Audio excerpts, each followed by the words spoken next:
Most people go broke because they confuse luck with a repeatable strategy. In 2024 alone, over 3,000 self made millionaires built their wealth not by chasing the next viral stock, but by auditing the specific cognitive biases hidden in their monthly spending. A spreadsheet won't save you if your brain is hardwired for impulse, but mastering three distinct psychological triggers can force your portfolio into permanent growth. The gap between poverty and prosperity isn't math, it is biology. Share? It is the single most important habit for staying rich, yet it is almost entirely ignored by the mainstream financial media. So sit back, grab a cup of water, and let's get to it. Consider the story of Ronald Reed. He was a janitor and a gas station attendant in Vermont for over 25 years. When he passed away in 2014 at the age of 92, his community was shocked to discover that he had amassed a fortune of $8 million. dollars. He didn't win the lottery. He didn't inherit a massive estate.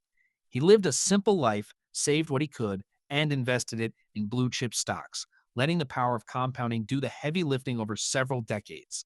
Compare that to Richard Fuscone, a former executive at Merrill Lynch who had a Harvard education and an elite career. He ended up filing for bankruptcy during the 2008 financial crisis. The lesson here is simple. Success with money isn't a hard science. It is a soft skill.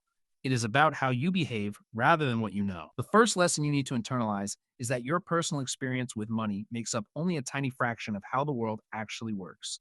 If you were born in the year 1970, the stock market performance of the 2000 decade looked like a disaster to you.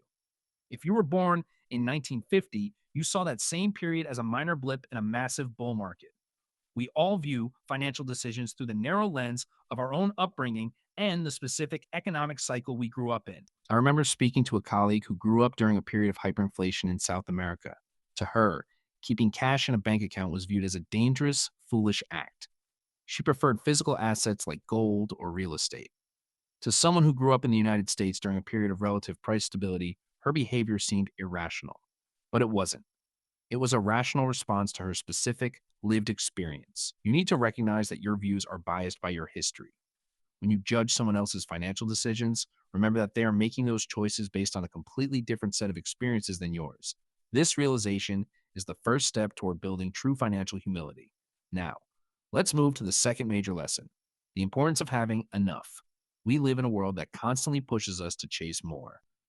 Social media makes it incredibly easy to compare our behind the scenes reality with everyone else's highlight reel. But there is no ceiling to how much you can want, and the gap between wanting and having is where your happiness dies.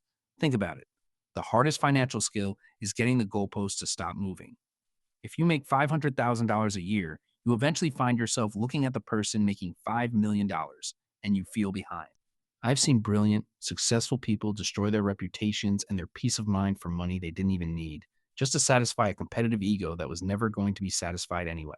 The smartest thing you can do is define what enough means to you. Is it the ability to work on projects you love? Is it spending more time with your family without looking at your phone? Once you define it, you have to protect it. If this is clicking for you, hit subscribe. I share these types of breakdowns every week to help you get sharper with your decisions. All right, now for the one I've been saving for you. This is the third and most important lesson regarding the difference between being rich and being wealthy.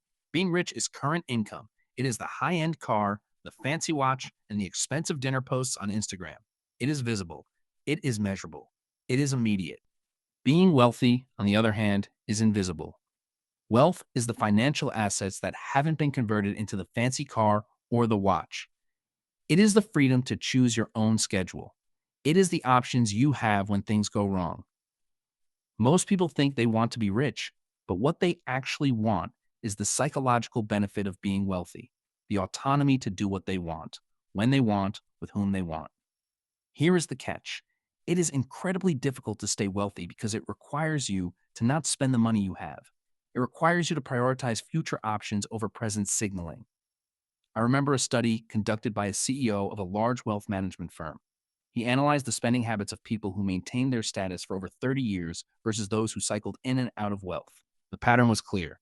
Those who stayed wealthy were the ones who treated wealth as a form of hidden protection rather than a status symbol. They understood that the money in their accounts wasn't just numbers. It was a pile of freedom that could be used at any moment to buy them out of a bad situation. Let that sink in for a second. When you spend money on things, you are literally spending your future freedom. Every dollar you keep in your wealth pile is a tiny soldier working for you, fighting for your autonomy. If you find yourself constantly upgrading your lifestyle as your income increases, You are doing the exact opposite of building wealth. You are building a treadmill. And the faster you run on that treadmill, the more energy you have to expend just to stay in the same place. So, how do you change this? You stop trying to impress others. Wealth is what you don't see.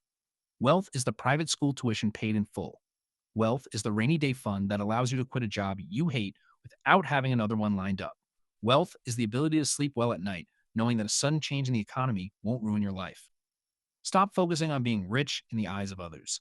Start focusing on being wealthy in the privacy of your own life. That one shift alone can change your trajectory more than any stock market tip you will ever receive. Once you see it this way, you can't unsee it. We covered three massive shifts today: understanding the bias of your own experience, defining your version of enough so the goalpost stops moving, and recognizing the hidden power of being wealthy versus the shallow appeal of being rich. These aren't just tips, they are the foundation of financial sanity. If you put these into practice, you aren't just saving more money, you are buying your own freedom. If this helped you gain some clarity, hit that like button and share this with someone who needs a fresh perspective on their finances. Stay tuned, because in the next video, we are going to break down how to optimize your time to match your financial goals. I will see you there.